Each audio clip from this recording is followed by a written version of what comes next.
before we come to the brain, there are a couple of nice there've been a couple of nice experiments along these lines. So first, an experiment looking at pupil responses. So if you look into the sun or look at a bright light, your pupils will of course constrict, and if you look into a dark room, your pupils will dilate. And it turns out that if you have imagery and you imagine looking into the sun, your pupils constrict, and if you imagine looking into a dark room, your pupils dilate. That doesn't happen in people with aphantasia.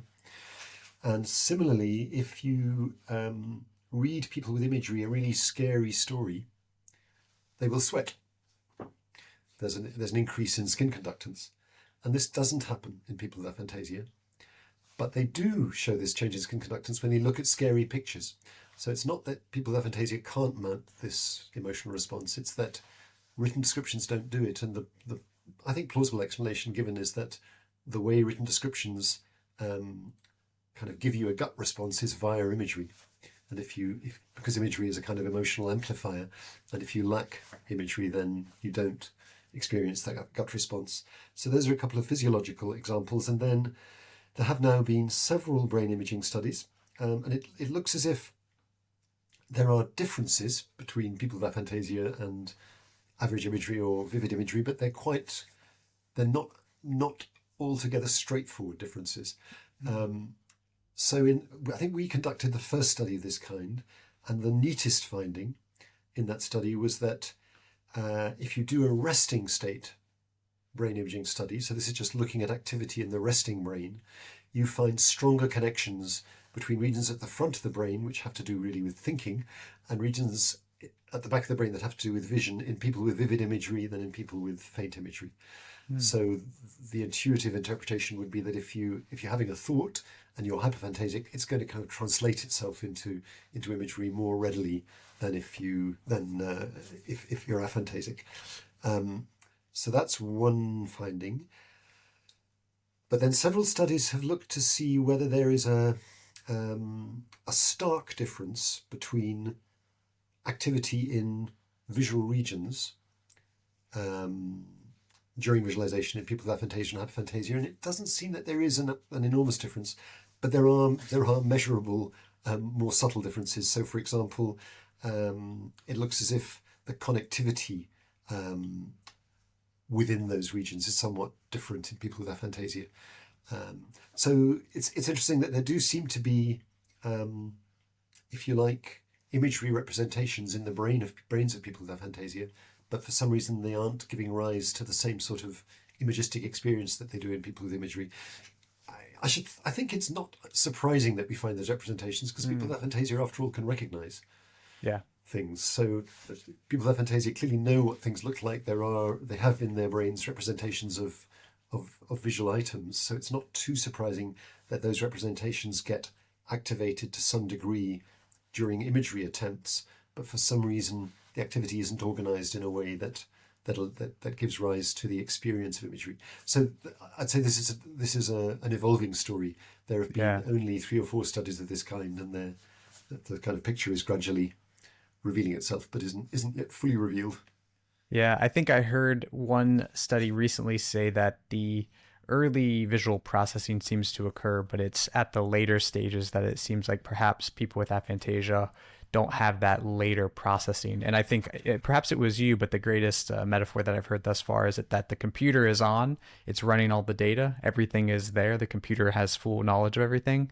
It's just that the monitor is turned off. And to me, that kind of is like the early visual processing is there, everything's there. It just doesn't go to the screen. It doesn't make that maybe final jump to the frontal cortex, like you were saying, or to the frontal regions of the brain. Yeah, that's a nice analogy.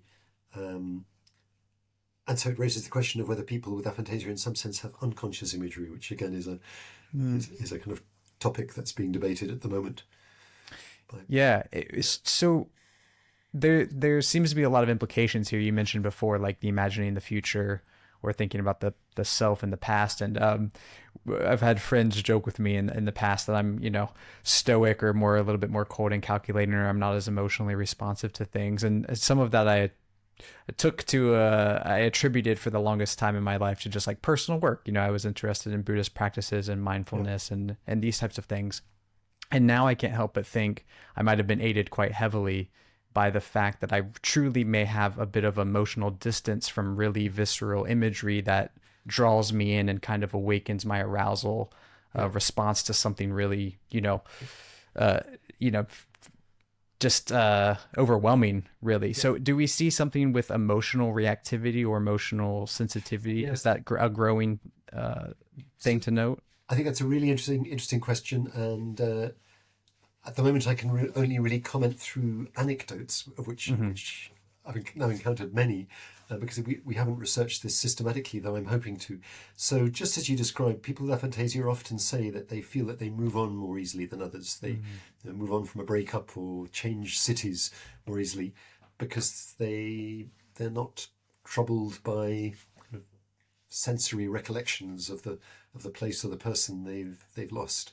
And similarly, they're perhaps better at living in the present because they're less preoccupied by anticipation of what might be coming in the future, sort of visceral sensory anticipations of what might be coming in the future. So Yeah. I suspect that aphantasia does allow a kind of presentness that may be more difficult for people with vivid imagery to achieve because they're more likely to have thoughts of past and present in their mind. And there could be, I think there are pros and cons to being at either extreme, but aphantasia might to some degree protect you from craving, for example, because we know Mm. that cravings are often driven by images, might to some degree protect you from something like PTSD, because you may be a little less likely to experience those intrusive recollections. And there's a bit of an aversive event, and there's a bit of experimental evidence in favour of that now. So I Yeah. think that's a very interesting area to explore. I mean, as you hinted, I think one has to be quite cautious here because, of course, vividness of visual imagery is just one, or vividness of sensory imagery, it's just one piece of the huge psychological jigsaw, and I wouldn't want to claim that I wouldn't want to make excessive claims for its Absolutely. importance. But it seems to me very plausible that it does, as you say, provide just a little emotional distance by comparison with hyperphantasia. And it's interesting that we hadn't expected this, but we asked people about their occupation, and we found in a larger study with about 2,000 people with aphantasia and 200 with hyperphantasia, we found that aphantasia nudges people towards STEM professions, whereas Mm. hyperphantasia nudges people towards what have traditionally been regarded as creative trades. Yeah, that makes sense. Is it a strong effect? You say nudge, but I mean, is it a quite It's profound? significant, but Yeah. there are many exceptions to it. So one nice surprise. It's always nice to observe something and then kind of observe counterexamples which make you think about the initial observation. So um, having noted this association between aphantasia and STEM professions, I was then really intrigued to be contacted by growing numbers of aphantasic artists.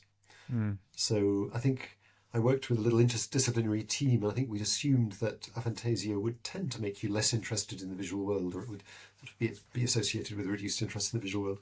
But I now have at least 100 aphantasic artists sort of on the books, and many of them say that they feel actually lacking imagery as a kind of spur Mm. to artistic work, because if you can't see things in your mind's eye, then it's satisfying to be able to represent them in other Yeah. ways through sculpture or drawing or painting. I